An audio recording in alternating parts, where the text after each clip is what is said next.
America സൈനികരെ ഇറക്കി കൈവിട്ട കളിക്കൊരുങ്ങുമ്പോൾ ശക്തമായ തിരിച്ചടി നൽകാൻ ഒരുങ്ങിയിരിക്കുകയാണ് ഇറാൻ.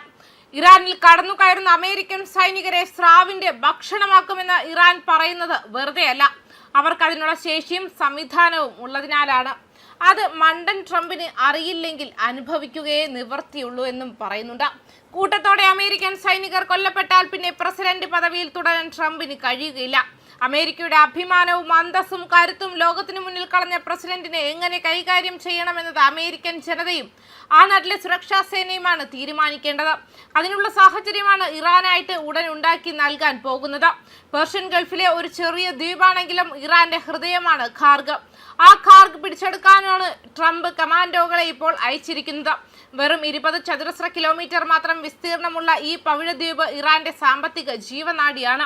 ഇറാന്റെ എണ്ണ കയറ്റുമതിയുടെ ഭൂരിഭാഗവും നടക്കുന്നത് ഈ ദ്വീപ് വഴിയാണ്. അമേരിക്കൻ പിന്തുണയോടെ ഇറാനുമായി വർഷങ്ങളോളം യുദ്ധം ചെയ്തിട്ടും സദ്ദാമിനെ പിടിക്കാൻ പറ്റാത്ത ഈ സ്വർണ്ണക്കോട്ട ട്രംപിനും കിട്ടാക്കനിയായി തന്നെ മാറും.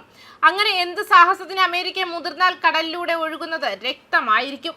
കൂട്ടക്കുരുതി തന്നെ നടക്കുമെന്നത് ഉറപ്പ്. ഇറാന്റെ തീരത്ത് നിന്ന് ഏകദേശം 25 കിലോമീറ്റർ അകലെയാണ് ഖാർഗ് സ്ഥിതി ചെയ്യുന്നത്. ഭൂമിശാസ്ത്രപരമായി നോക്കിയാൽ ഇതൊരു ചെറിയ ദ്വീപാണെങ്കിലും സാമ്പത്തികമായി ഇതൊരു വൻ കരയോളം വരും. ലോകത്തിലെ ഏറ്റവും വലിയ എണ്ണക്കപ്പലുകൾക്ക് സുരക്ഷിതമായി അടുക്കാൻ സാധിക്കുന്ന ആഴക്കടൽ ടെർമിനലുകളും ഇവിടെയുണ്ട്. പ്രതിദിനം ദശലക്ഷക്കണക്കിന് ബാരൽ എണ്ണയാണ് ഇവിടെ നിന്നും ലോകത്തിന്റെ വിവിധ ഭാഗങ്ങളിലേക്ക് ഒഴുകുന്നത്. അധിനിവേശത്തിന് തുനിഞ്ഞാൽ അത് നിന്ന് കത്തും. അതോടെ പ്രതിസന്ധിയിലാകുക ഈ ലോകം തന്നെയാണ്. ഖാർഗ് ദ്വീപിനെ തകർക്കാൻ ശ്രമിച്ച ചരിത്രത്തിലെ ഒരേ ഒരു പേര് മുൻപ് സൂചിപ്പിച്ച ഇറാഖ് ഭരണാധികാരിയായിരുന്ന സദ്ദാം ഹുസൈന്റേതാണ്. 1980 തുടങ്ങിയ ഇറാഖ് യുദ്ധകാലത്ത് ടാങ്കർ യുദ്ധം എന്നറിയപ്പെട്ട വിനാശകരമായ ഘട്ടം അരങ്ങേറിയത് ഖാർഗിനെ കേന്ദ്രീകരിച്ചായിരുന്നു. അതും അമേരിക്കൻ പിന്തുണയോടെ. ഇറാന്റെ വരുമാനം മുടക്കാൻ സദ്ദാം തന്റെ വ്യോമസേനയെ ഖാർഗ് ദ്വീപിന് നേരെ തിരിച്ചു. തുടർന്ന് നൂറുകണക്കിന് തവണയാണ് ഇറാഖി വിമാനങ്ങൾ ഈ ദ്വീപിൽ ബോംബിട്ടത്. മാത്രമല്ല എണ്ണക്കപ്പലുകളെ ലക്ഷ്യം വെച്ച് മിസൈലുകൾ തൊടുത്തുവിടുകയുണ്ടായി. എന്നാൽ ഇറാന്റെ പ്രതിരോധത്തിന് മുന്നിൽ ഈ ആക്രമണമെന്നും ഏശിയില്ല എന്നതാണ് ചരിത്രം.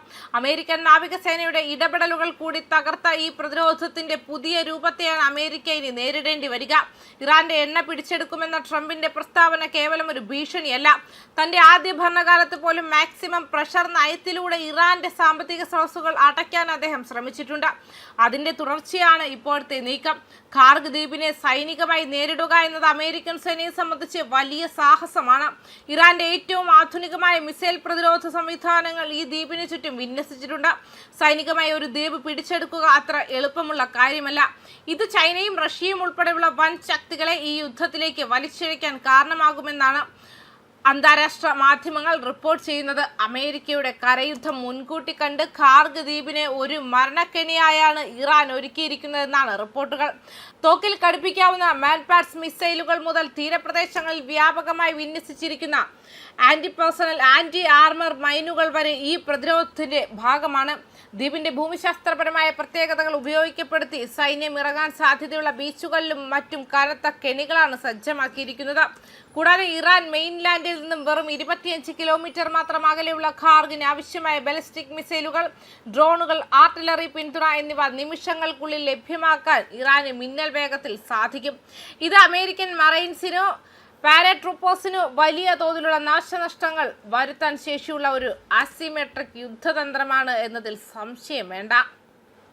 ന്യൂസ് ഡെസ്ക് കർമ്മ ന്യൂസ്.